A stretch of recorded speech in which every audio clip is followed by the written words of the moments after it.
Hi అందరికి ఈ రోజు అయితే గులివెందల ఇగురు అయితే పెడుతున్నాను. ఇది చాలా బాగుంటుంది. మీకు నచ్చినట్లయితే ఖచ్చితంగా ట్రై చేయండి. గులివెందలు శుభ్రంగా ఇలా నీట్గా క్లీన్ చేసి పెట్టుకోవాలి. గులివెందులు ఇగురులోకి ఫస్ట్ మసాలా అయితే ప్రిపేర్ చేసుకుందాము. 4 మీడియం సైజు ఉల్లిపాయలు తీసుకుని ఇలా కట్ చేసి మిక్సీలో వేసి పేస్ట్ కింద పెట్టుకోవాలి. ఇలా మిక్సీలో వేసి పేస్ట్ కింద పెట్టుకోవాలి. ఇప్పుడు గరం మసాలా పేస్ట్ కింద అయితే పెట్టుకోవాలి. 1/2 స్పూను జీలకర్ర, 1/2 స్పూన్ గసగసాలు, 1/2 స్పూన్ ధనియాలు, 4 వెల్లుల్లి రేఖలు, 2 లవంగాలు, 1 యాలక్కాయ. ఈ మొత్తం పేస్ట్ కింద పెట్టుకోవాలి. మిక్సీలో వేసి పేస్ట్ పెట్టుకోవాలి. ఇలా పేస్ట్ కింద పెట్టుకోవాలి. ఫస్ట్ అయితే గ్యాస్ ఆన్ చేసుకోవాలి. ఫస్ట్ ఆయిల్ వేసుకోవాలి. ఆయిల్ కొంచెం ఎక్కువగానే వేసుకోవాలి. చేపల కూరలో బాగుంటుంది. ఆయిల్ వేడెక్కింది కదా, 2 పచ్చిమిరపకాయలు ఇలా చీలికల కింద కట్ చేసి వేసుకోవాలి.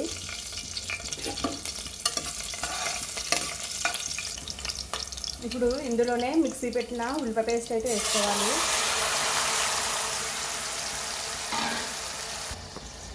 వేసుకున్నాం కదా, కలపాలి. 2 నిమిషాల పాటు బాగా వేగనివ్వాలి. ఉల్లిపాయలు అయితే కొంచెం వేగినాయి కదా, ఇప్పుడు ఇందులోనే 1 స్పూన్ వరకు అల్లం వెల్లుల్లి పేస్ట్ వేసుకోవాలి. బాగా కలపాలి.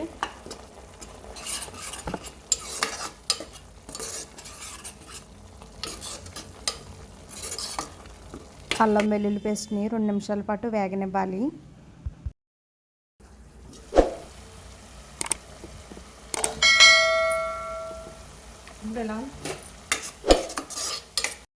అల్లం వెల్లుల్లి పేస్ట్ అయితే వేగింది. ఇప్పుడు మీడియం సైజు ఒక టమాటా తీసుకుని బాగా చిన్న ముక్కల కింద కట్ చేసి వేసుకోవాలి. బాగా కలపాలి. 2 నిమిషాల పాటు ఈ టమాటాని మగ్గనివ్వాలి. మూత పెట్టి మగ్గనివ్వాలి.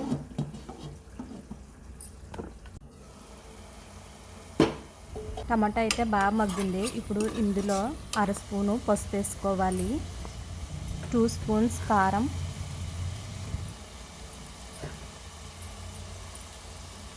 ఉప్పు తగినంత వేసి బాగా కలపాలి. మూత పెట్టి 2 నిమిషాల పాటు మగ్గనివ్వాలి.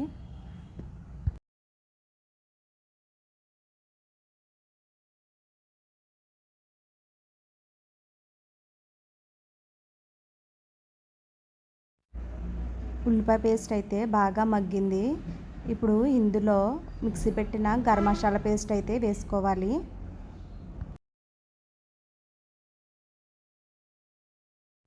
బాగా మిక్స్ చేయాలి.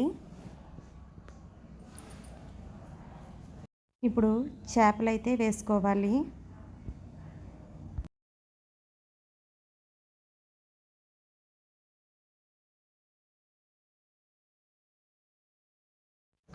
అన్ని చేపలు వేసేసుకున్న తర్వాత చేపలు ములిగే అన్ని వాటర్ అయితే వేసుకోవాలి. ఇప్పుడు వీటిని గరిటె పెట్టకుండా ఇలా తిప్పుకోవాలి.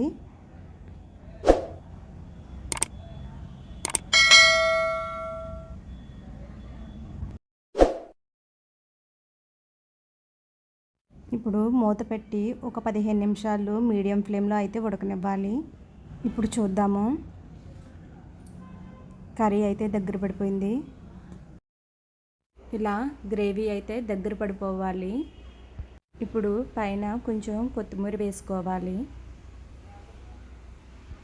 గులివెందల ఇగురు అయితే రెడీ అయిపోయింది. చూసారా, కర్రీ అయితే చాలా బాగుంటుంది. తింటే మాత్రం వదిలిపెట్టరు. మీకు నచ్చినట్లయితే ఖచ్చితంగా ట్రై చేయండి.